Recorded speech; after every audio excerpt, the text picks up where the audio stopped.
Hello everyone, welcome to bright IQ। तो आज हम लोग पढ़ने वाले हैं JSS CGL में प्रैक्टिस सेट पेपर 10 के अंतर कंप्यूटर के ज्ञान को। इसमें बहुत सारे क्वेश्चन ऐसे हैं जो आपके लेटेस्ट सिलेबस से कवर किए गए हैं, वहीं कुछ क्वेश्चन ऐसे हैं जो आपके प्रीवियस ईयर से क्वेश्चन जो है वो कवर किए गए हैं। इसमें सिर्फ आपको MCQ ही नहीं बल्कि MCQ के साथ जितनी भी बेसिक कॉन्सेप्ट बन सकते हैं सारे कॉन्सेप्ट को इसमें सॉल्व कराया गया है।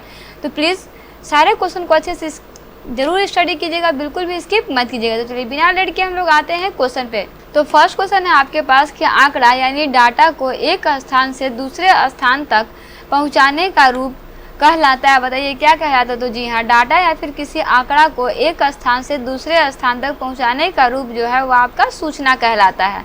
वही नेक्स्ट क्वेश्चन है आपके पास कि निम्न कथनों में से कौन सा कथन आपका गलत है। अगर हम लोग गलत कथन की बात करते हैं तो सबसे फर्स्ट में आपके पास दिया हुआ है कि आप एक ही पर्सनल कंप्यूटर का उपयोग करके 3 से अधिक ईमेल आईडी नहीं बना सकते हैं। हाँ जी, ऐसी बात नहीं हम लोग बना सकते, इसलिए आपका ये कथन जो है आपका गलत हो जाएगा ना। वही नेक्स्ट क्वेश्चन है आपके पास कि सेलेरॉन, पेंटियम और कोर क्रम प्रारूप है। बताइए किसके क्रम प्रारूप होते हैं? तो जी हाँ, ये तीनों जो हैं वो आपके क्रम प्रारूप जो हैं वो आपके हैं कंप्यूटर माइक्रोसॉफ्ट प्रोसेसर के। किसके हैं? तो ये आपके कंप्यूटर माइक्रोसॉफ्ट प्रोसेसर के हैं। वही नेक्स्ट क्वेश्चन देखते हैं हम लोग। तो नेक्स्ट क्वेश्चन है आपका कि प्रोसेसर के 3 मुख्य भाग हैं। बताइए प्रोसेसर के 3 मुख्य भाग कौन कौन से होते हैं? तो जी हाँ, हम लोग बहुत बार इस क्वेश्चन को स्टडी भी किए हैं।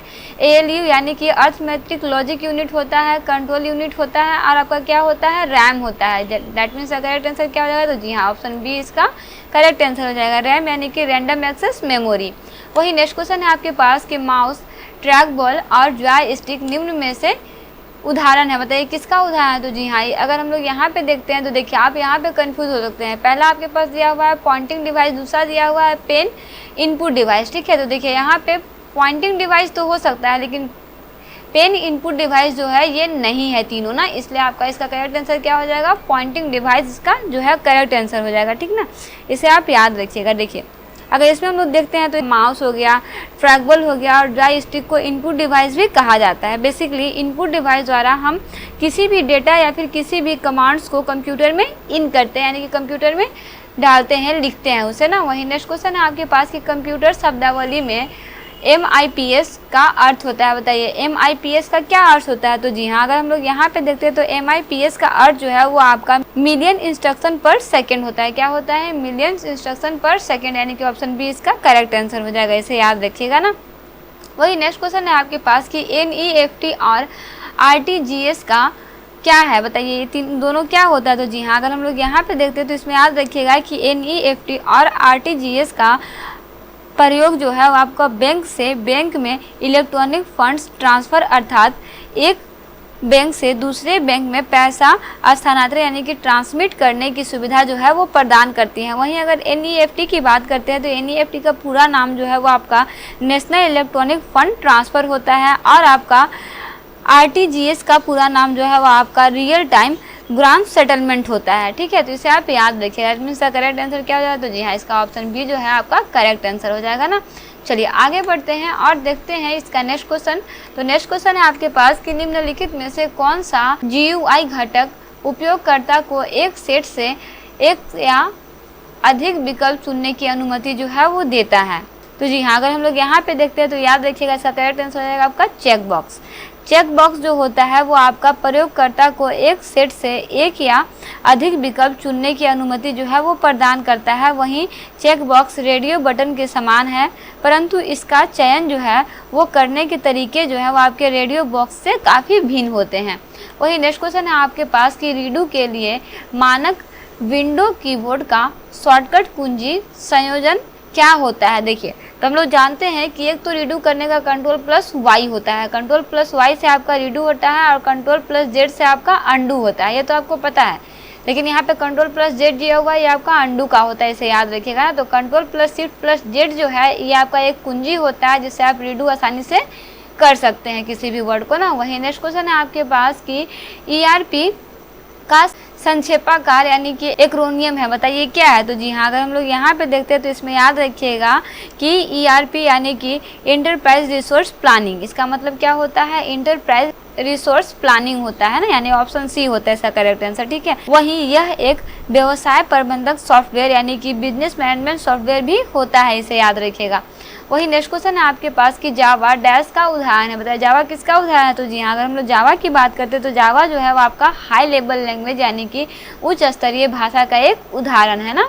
वहीं आगे बढ़ते हैं और देखते हैं इसका नेक्स्ट क्वेश्चन जो है आपका कि कोई कंप्यूटर एनालॉग डाटा को पहचानने और समझे इसके लिए इसे पहले क्या करना होगा? पहले इसे क्या करना होगा? तो जी हाँ, अगर हम लोग इसमें देखते हैं तो आप इसमें याद रखिएगा कंप्यूटर केवल डिजिटल डाटा को ही पहचान या फिर समझ पाता है, अतः कोई कंप्यूटर एनालॉग डाटा को पहचाने या फिर समझे इसके लिए पहले उसे डिजिटलाइज करना आवश्यक होगा। क्या करना आवश्यक होगा? तो जी हाँ, डिजिटलाइज करना आवश्यक होगा ना।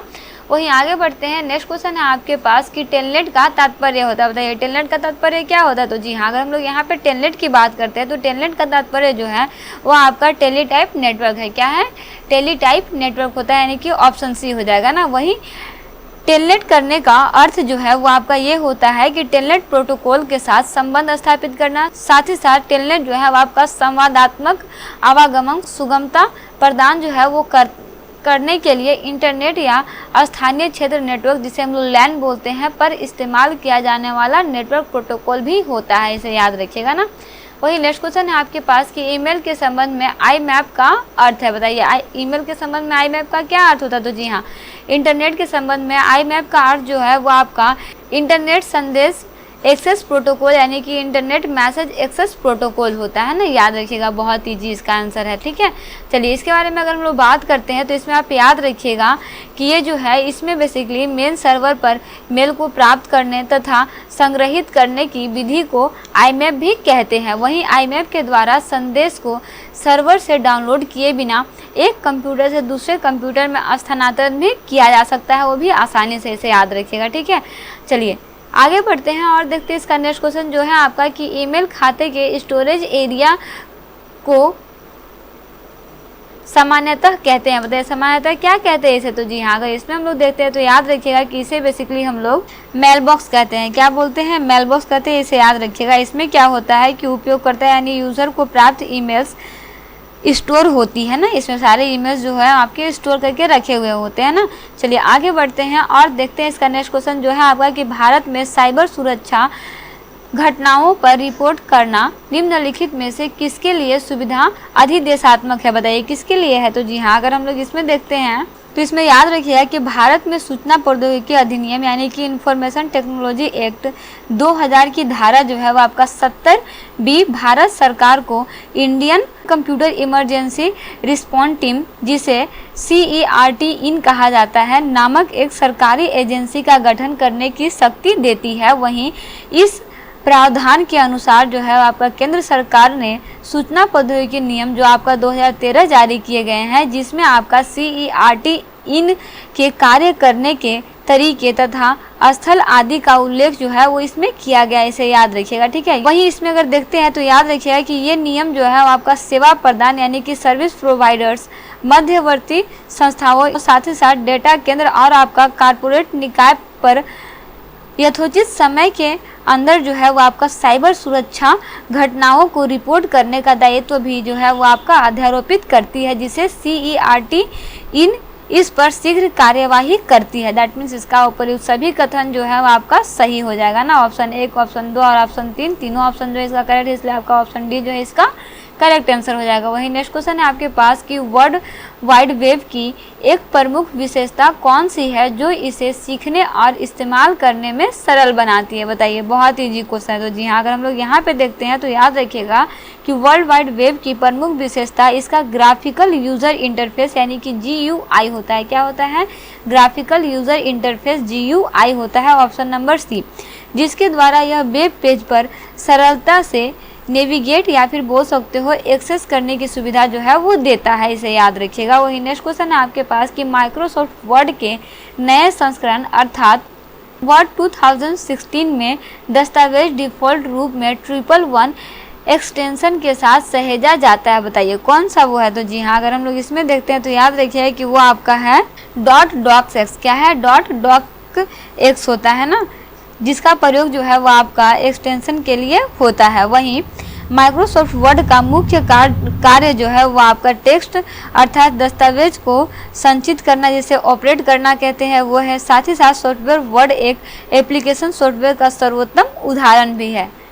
वहीं आगे बढ़ते हैं और देखते हैं इसका नेक्स्ट क्वेश्चन जो है आपका कि माइक्रोसॉफ्ट पावर पॉइंट प्रस्तुतिकरण में स्लाइड का डिफ़ॉल्ट ओरिएंटेशन क्या होता है, बताइए क्या होता है। तो जी हाँ, अगर इसमें आप याद रखिएगा कि माइक्रोसॉफ्ट पावर पॉइंट प्रस्तुतिकरण यानी कि प्रेजेंटेशन में स्लाइड का डिफ़ॉल्ट ओरिएंटेशन जो है वो आपका लैंडस्केप होता है। क्या होता है? लैंडस्केप, ऑप्शन नंबर बी होता है ना। वहीं पावर पॉइंट द्वारा मल्टीमीडिया में समृद्ध जानकारी जो है आपका संप्रेषित करने के लिए स्लाइड का उपयोग जो है वो किया जाता है, इसे भी याद रखिएगा। वहीं आगे बढ़ते हैं, देखते हैं नेक्स्ट क्वेश्चन जो है आपका कि डेटाबेस में वास्तविक डाटा कहाँ रहता है, बताइए। बहुत इंपॉर्टेंट क्वेश्चन है। तो जी हाँ, डाटाबेस मैनेजमेंट सिस्टम में टेबल के द्वारा डाटाबेस स्ट्रक्चर परिभाषित होता है, ये तो आपको ही पता होगा। वहीं डाटाबेस में टेबल वास्तविक डाटा रखता है, ठीक है, ये तो क्लियर है। वहीं टेबल रो और कॉलम का संयोजन होता है। क्या होता है? टेबल जो होता है वो आपका कॉलम और रो का संयोजन होता है ना, इसे याद रखिएगा, ठीक है। तो इस तरह से बेसिकली हम लोग कंप्यूटर के ज्ञान में टोटल 20 क्वेश्चन को सॉल्व कर चुके हैं। ये सारा क्वेश्चन आपका बहुत इंपॉर्टेंट है। इसमें बताए हुए हर वो कॉन्सेप्ट जो मैं आपको क्लियर करने का कोशिश की हूँ, बहुत सारे क्वेश्चन ऐसे होते हैं जो आपके कॉन्सेप्ट से कवर अप किए जाते हैं, इसलिए आपको क्वेश्चन ही नहीं बल्कि उसके द्वारा बताया हुआ जितना भी कॉन्सेप्ट है सारे कॉन्सेप्ट को आपको कंप्लीट करना है, ठीक है। सारे क्वेश्चन को प्रैक्टिस करते रहिए और आप प्लीज़ क्लास को बिल्कुल भी स्किप मत कीजिए। सारे क्लास को, सारे वीडियो को अच्छे से chapter wise, topic wise, set paper wise सारे टॉपिक को अच्छे से स्टडी करते रहिए। तो चलिए मिलते हैं नेक्स्ट वीडियो में एक इंपॉर्टेंट पार्ट, एक इंपॉर्टेंट टॉपिक के साथ। Thanks for watching, like and subscribe bright IQ।